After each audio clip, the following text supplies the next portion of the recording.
Hey, what is up, everybody? This is your boy AJTRIP, and welcome to That to Shoot, my weekly episodic show where I talk about what's going on in the world of professional wrestling. And then usually you have a main topic. We got a good one talking about it today. Something that's happening tonight and Monday, the WWE draft. But we have a couple other things to talk about, so let's go ahead and let's talk about those. So, Wrestling News reported yesterday that Shane McMahon is no longer with WWE. There have been some conflicting reports about it. Some are saying that he is still an active talent member of WWE, but also there was some reports that he is no longer with WWE, including Sean Ross Sapp, who a couple of weeks ago he said that he just asked, he randomly asked as one of his sources that he was talking to in WWE, is Shane McMahon still there? And he said the guy told him yes, or the person told him yes, he's still an active talent in WWE. But yesterday, Wrestling News reported that Shane McMahon is no longer with WWE. It said he's out. He's in California. He's like doing like a marijuana shop or something like that. So that's very interesting. Is Shane McMahon left WWE, or is he, has he left for good, or is it just something that he just left to do his own thing, or is it just the fact that the WWE doesn't need him at this point in time? So there's no reason for him to go. Um, that's very interesting. It's very interesting. I think with everything that's been going on in WWE, with the releases and the and everything that's happened this year, and the pandemic and everything like that, um, it might have just taken a toll on Shane, and he needed a break, and that's totally fine. I don't think we should expect Shane McMahon to show up on AEW anytime soon. I can 99.99% say that with a fact. You cannot say Shane McMahon to AEW confirmed. That is not happening. But it is very interesting that there's a report that he is no longer with WWE. So who knows what that is. So Dark Side of the Ring. Dark Side of the Ring is back. They're finishing off the second half of season 3. Um, and it started off with a doozy with the plane ride from hell a couple weeks ago. And there was some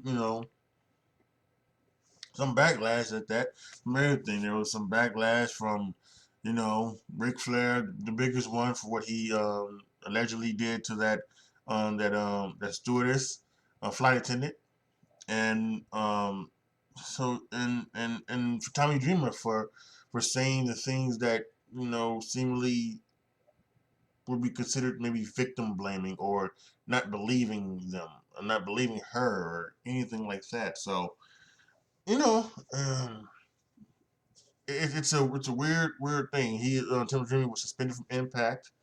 Um, and he did put out a apology that Sunday, the Sunday after the show aired.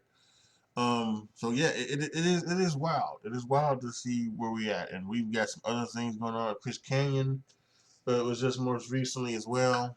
So as and this Dark Side of the Ring, it's this is gonna be one where it's just like it's there was I saw some things and on Vice, and also listened to one of the producers talk about it on Jim Cornette. This the second half of the season could make you think about the people that you idolized and loved for so long in a different way. And you know the way I see it is I can separate. I can know when something is done wrong, and someone who does wrong, and also, and then their career, things like that. I've been able to do it for the longest time. Things that happen in football, and the people, the football players that would hit their women, and things like that, and drive drunk and kill people, and the other things, and all of the the things as well. I've always been really to compartmentalize that.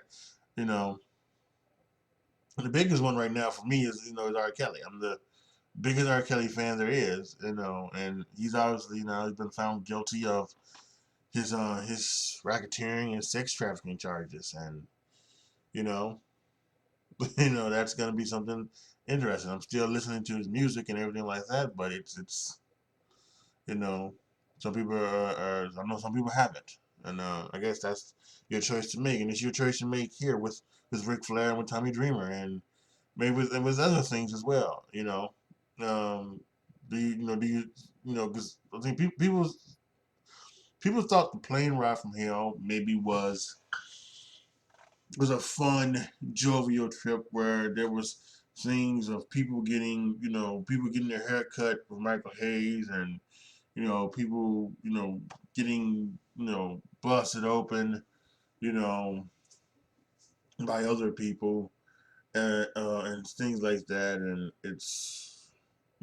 so but it seemed to be a true plane ride from hell, and it's unbelievable.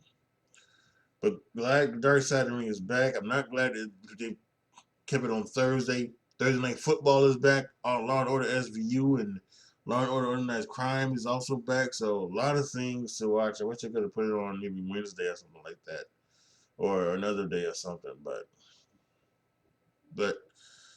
it doesn't matter. Maybe and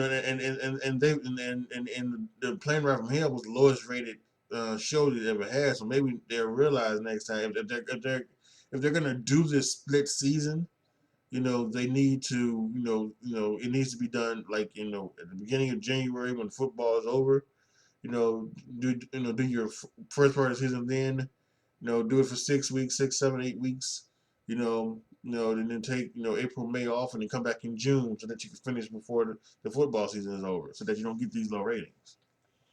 But yeah, Dark Side of the Ring is back. It's one of the great shows on wrestling, and or they can move to Sunday maybe, but it's to Sunday Night Football. So, but yeah, yeah, it's just a bad look. But glad to have Dark Side of the Ring back. Before we get to the draft, let's talk about hot shot booking. There has been some hot shot booking the last 3 or 4 weeks due to the fact that football has come back and Monday Night Football is around. People want to say that it's AEW. I don't think so. I don't think they care about AEW. They don't really care. They don't care that AEW has beat them in the 18 to 49 demo. They don't care. And nobody should care. You don't. That's a stupid thing. The only people who care about that are the AEW marks who want WWE to go die somewhere, and WWE is never gonna die. Okay, when AEW beats them in the full rating, and I don't even say that. I don't beat them in the full rating. When AEW gets the balls to put Dynamite head to head with Monday Night Raw on Monday, and then they beat them, then WWE can worry, has something to worry about, possibly. Because this isn't 1995 anymore, where AEW could put WWE out of business. WWE has a million dollar contract, $100 million contract with USA and NBC for Peacock and Raw, and $100 million contract with Fox, and $1 billion contract with Saudi Arabia. They're going nowhere. It would probably take a decade. It would probably take a decade before WWE would ever get into trouble financially. And like I've said on this channel before, I don't think AEW is going to last that long. At least on TV, on TNT, anything like that. I think AEW will be around in 10 years. Yeah, because TNA is still around as an Impact. But I think just like Impact, they're going to be looking for a TV. They're going to be looking for Destination America or Pop TV or someone like that to give them television. Because they can sign all the people that they want to, but I still think that Tony Khan is not they don't have guy who knows about wrestling. He's a fan of wrestling, and he's been booking, and he's still putting his shit out on TV. I think Jim Cornette has said this. He's more and more getting away from the silly shit and putting on regular shit. When you sign Daniel Bryan and when you sign CM Punk, that happens. They get serious with their shit and they make other people serious. They still have fucking Dinosaur, and they still have the Dwarf Dong Sucker, and they still have a bunch of other people that should not belong on national TV. So, but back to the hot shot booking of WWE. They've hot shot booking because of Monday Night Football, and it hasn't worked to the effect of ratings. I don't think it hasn't made it like a big jump in ratings or anything like that. But the one thing I have seen is that a lot of the wrestling journalists are starting to say that WWE is now good, and Monday Night Raw has been good, and SmackDown has been good. And to me, I see, I'm wondering what did they want, and what did they see? Was it just the fact that there was no fans? The reason why they were saying that it was bad? Was that just the case? Because like I've told you this, and I truly believe this, WWE has been very good this entire year. Maybe they had one or two, three at the most horrible shows throughout this year between Raw and SmackDown and NXT. One or two, and I'll give them five. Maybe they had five. I can't go back and remember what shows, but I'll just give them five. They had five horrible shows, from the beginning of January to now. All the shows have been average. Have been average, and then when the fans came, it jumped up to being very good. It was very good shows. But the last few weeks, people are saying WWE's back and it's great and it's fun and it's and you're getting good matches and everything like that. And so I don't get what they want. You know, I understand. There are some legitimate criticisms. They are still doing rematches week after week, which I don't have no idea why they are continuing to do those. Um, and now that you are and now that you are touring, you should be able you should be able to do squash matches. And if you don't want to do squash matches with the talent that you have, like this past Monday, we saw Karrion Kross squash Jackson Riker, and we saw Keith Lee squash Akira Tozawa, right? If you don't want to do squash matches, then bring in local talent. Bring them in, COVID test them, make sure that they are tested, right? Or if they've been vaccinated, that's even better. But still, you want to COVID test them. Do all what you need to do, right? And then bring them in and let them work. And let them work, let them be squashed by the players. And I think that's another fun. Especially on Raw. Raw, you have 3 hours. You have 3 hours.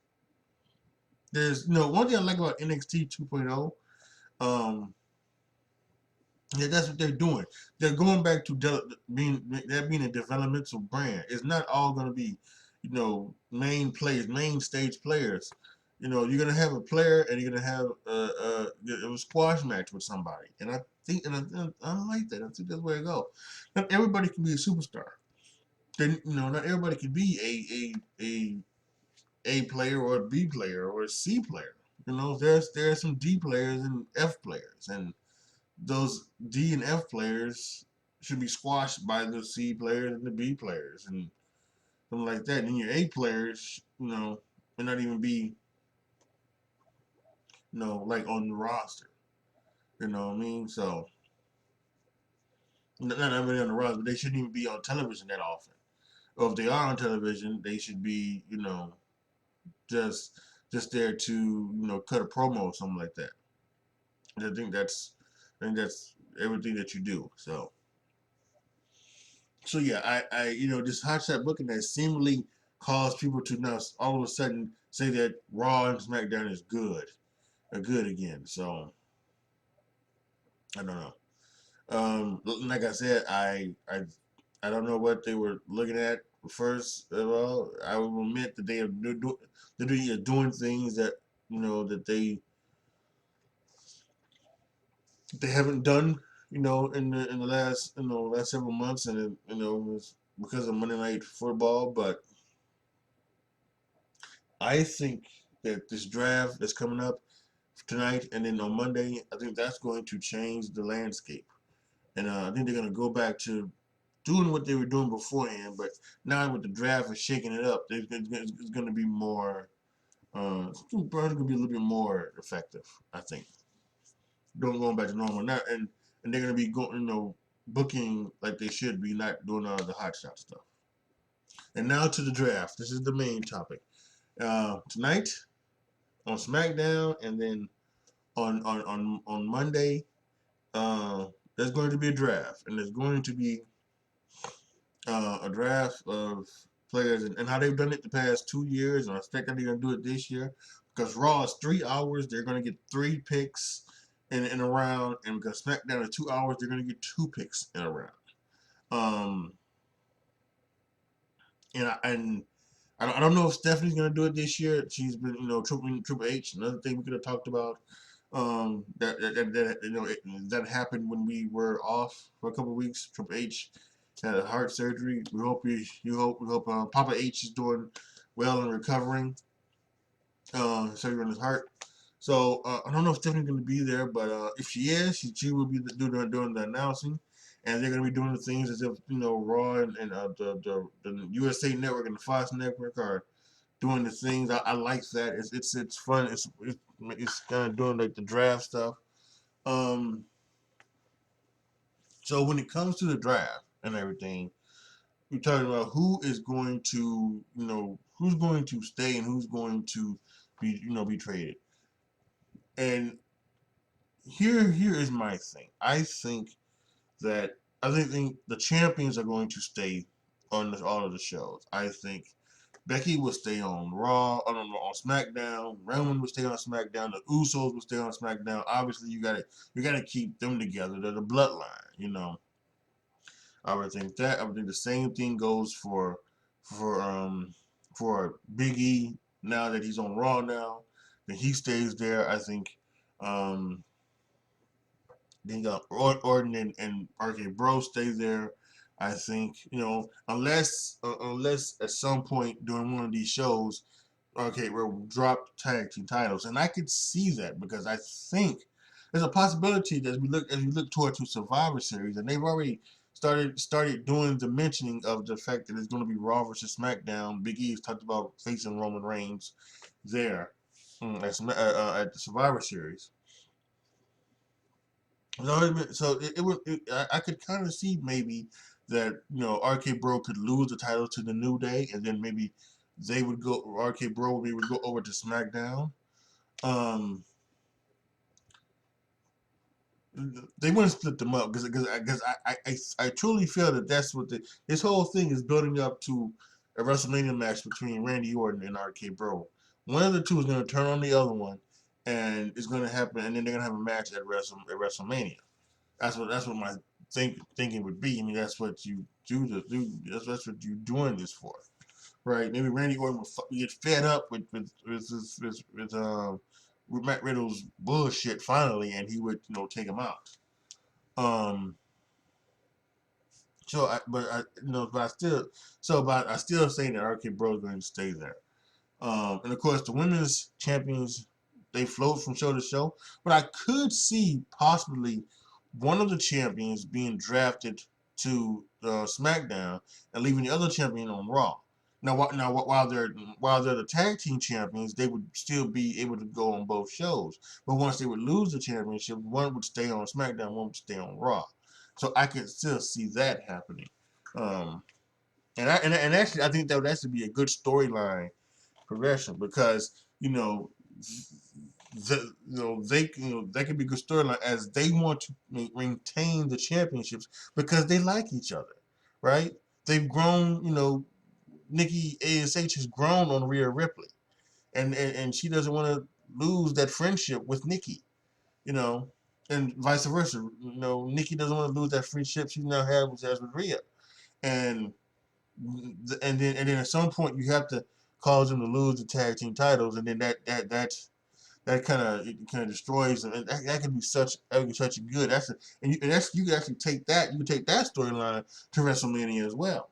You can take that storyline to where they lose at WrestleMania, knowing that this is the final time they'll see each other. One of them now is going to be next night on Raw, the other one have to go to SmackDown. I love that. I love that. As for the non-champions, yes, we all thought Drew McIntyre would move to SmackDown, but he came out on Raw and he pointed his sword at Big E. Telling that he's next in line for Big E. Now that could have been to try to swerve us to say maybe he's going to stay on Raw. Maybe it is, maybe it isn't. But I can still see him being drafted to SmackDown as well. Bobby Lashley in the new reformed Hurt Business.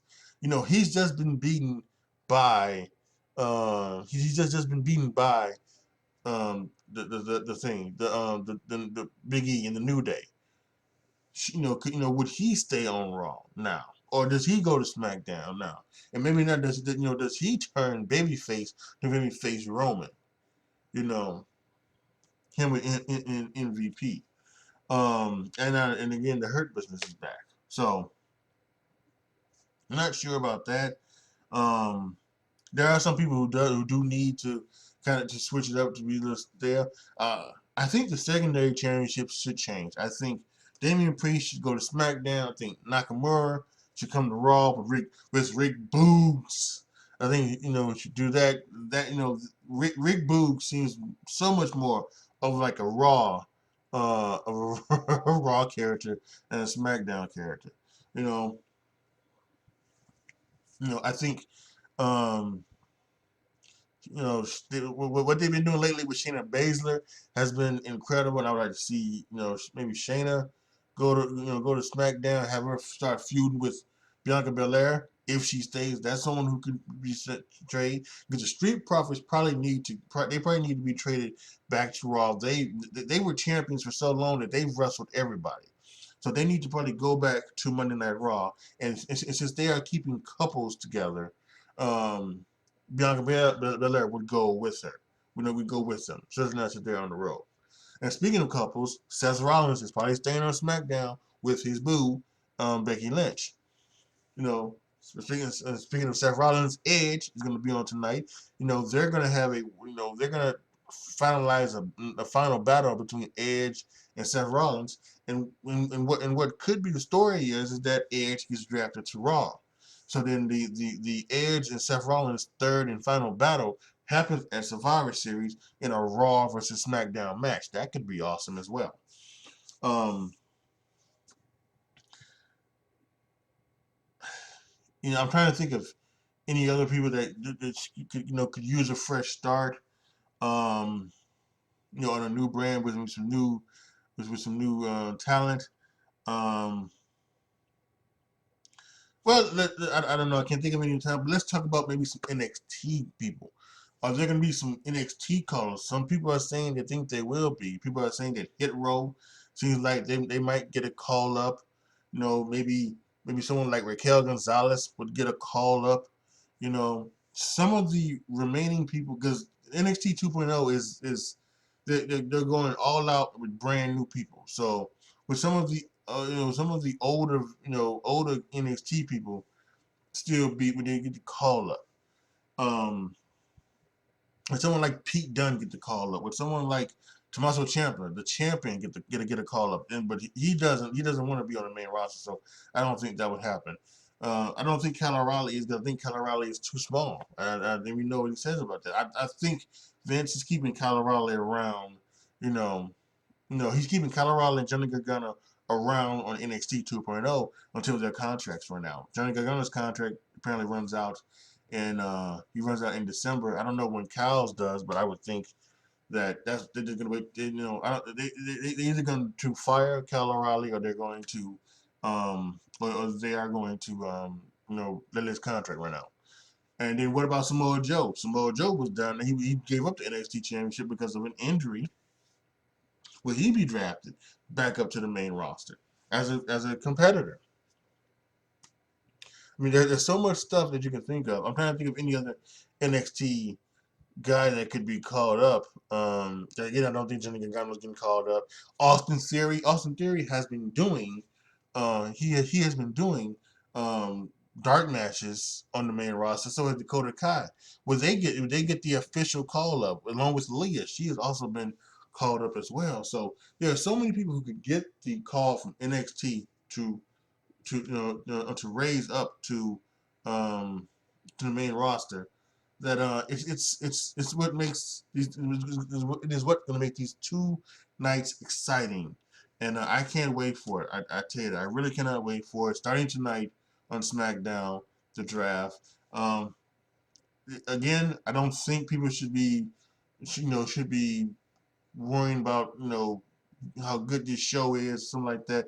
These two shows are probably going to be lesser. They're going to be probably below average because they're doing drafts, and it's all about the draft. So, but the wrestling is still going to be fine on it, and storylines will progress. I think there's a good chance we're going to see Brock Lesnar tonight, on to keep that going for the Saudi Arabia show, and we're going to see Edge tonight. So, really, really fun. I cannot wait, and I wonder if you can as well. Hey, y'all, post your comments down below. Tell me what you guys think. Let me know what you guys feel about Dark Side of the Ring coming back and the episodes that we have already seen, that have already been aired, I should say. I have not seen the Canyon one yet. That's something that I can't wait to get into. Shane McMahon, no longer with WWE. How you feel about that? And the hot shot booking that has been happening in WWE the past couple of weeks. Do you think it's going to continue, or do you think this draft is going to settle everything down? And speaking of draft, give me your thoughts on the draft as well. Who do you want to see go where? What do you think is going to happen? And who do you not want to see drafted from NXT to the main rosters? I know there's some people out there who feel like people who get drafted from the NXT to the main roster fail. But I think there are also people who also very much succeed, and you need to look no further than the four horsewomen. Oh, Bayley. We forgot about Bayley, even though she's injured. Bayley could, she could be drafted. That'd be good. All right, y'all. Like the video, share the video, subscribe to the channel. And as always, thank you guys so much for watching. This is your boy, AJTRIP, signing off. As always, be good to each other, y'all. Be careful out there. And I am out.